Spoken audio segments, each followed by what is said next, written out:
হঠাৎ করে বরমশাইকে চলে যেতে হচ্ছে বরমশাইয়ের নিজের দেশের বাড়িতে। আর এবার একা নয়, এবার আমি আর আমার ছেলেও সঙ্গে যাচ্ছি। স্টেশন থেকে নিয়ে নিলাম কিছুটা ফল, যার সঙ্গে দেখা হতেই যাকে ভাবলাম একটু হেল্প করে দিই, তাহলে দুজনে একসাথেই বাড়িতে চলে আসবো। আর বাড়িতে এসে তো দেখছি প্রায় 3-4জনের মতন কাজবাজ করছে ঘরের, মানে একটা নতুন ঘর তৈরি হচ্ছে আমাদের জন্যই। এবার তোমাদের সঙ্গে সেটারই গল্প করব, কেন দেশের বাড়িতে ঘর করা হচ্ছে। এখানেই যারা চান করে এই পুকুরটায়। আর এই খেজুর গাছটাতে এত পরিমাণে খেজুর হয়েছে, খেজুর পেকে মানে মাটিতে পড়ে আছে। তো আমাদের জন্যই একটু খেজুর পেড়ে দিচ্ছিল, বেশ পাকা পাকা মিষ্টি ছিল, দারুণ ছিল খেজুরগুলো। তো এখানে তো জোর কদমে কাজ চলছে, কি কারণে এখানে ঘর বানানো হচ্ছে সেটারই গল্প তোমাদের সাথে করি আজকে। আর এখানে কি সবসময় থাকা হবে, তার জন্যই কি ঘর হচ্ছে? না না, বছরে একবার কি দুবার আমরা এখানে আসি, এসে খুব বেশি হলে 3 দিন কি 4 দিন আমরা থাকি। আর যখনই আসতাম আমরা কাকা শ্বশুর বাড়িতে আসি, কাকা শ্বশুর প্রচুর আমাদের যত্ন আর্থি করে, এখনও করে, কিন্তু তাদেরও তো একটা বড় সংসার হচ্ছে, তাই না? তাদের 2টো ছেলে আছে, তারপর তাদের বাচ্চা কাচ্চা হচ্ছে, কতই বা করবে আমাদের জন্য। এখনও যত্ন ভালোবাসা খুবই আমাদেরকে করে। তাও আমার শাশুড়ি মা এই 2টো ঘর বানালো, একটা বারান্দা মতন আছে, মানে যখন আসবো যাতে আমাদের থাকতে অসুবিধা না হয়, কোনো কিছুর অসুবিধা না হয়।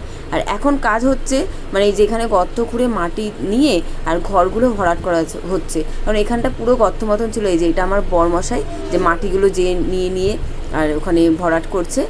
তো জোর কদমে কাজ চলছে। বরমশাই এই কারণেই আসা হঠাৎ করে, যাতে এসে কিছুটা হলেও কাজ করে দিতে পারে।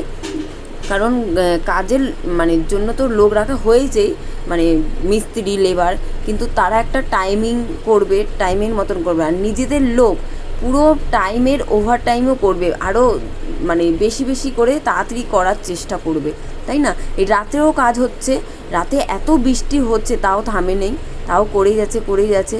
তো বরমাসে তো হাঁপিয়ে গেছে, একটু বসে আছে তার জন্য। আর এটা হলো পরের দিনের ভিডিও। পরের দিন প্রায় 110 বস্তা সিমেন্ট, বালি আর সেই পাথরগুলো হয় ঢালাই ফেলার সময়, সেই পাথরগুলো সব মিলিয়ে এসেছে। আবার 1000টা ইটও এসেছে।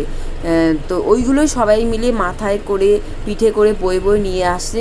আবার এখানে ইট ভেঙে নিচ্ছে আমার বরমশাই, যাতে একটু সুবিধা হয়, মানে যতটা পারছে কাজ এগিয়ে দিচ্ছে। কারণ এখানে তো আমরা থাকি না, 2 দিন 3 দিন থাকবো, ওই 2-3 দিনের মধ্যে যতটা পারছে ভোরবেলা উঠে রাত্রি অবধি যতটা পাচ্ছে কাজ করে নিচ্ছে। আবার বৃষ্টিও আসছে মাঝে সাঝে, তার জন্য ওই বালিগুলো ঢাকা দেওয়া হচ্ছে। আজকে রাত্রেবেলা নাইটে কাজ হবে, নাইটে কাজ করে আর সম্পূর্ণ কাজটাই মোটামুটি অনেকটা কাজই এগিয়ে দিয়ে আর বরমশাই থাকবে, কিন্তু আমরা চলে যাব, আমি আমার ছেলে।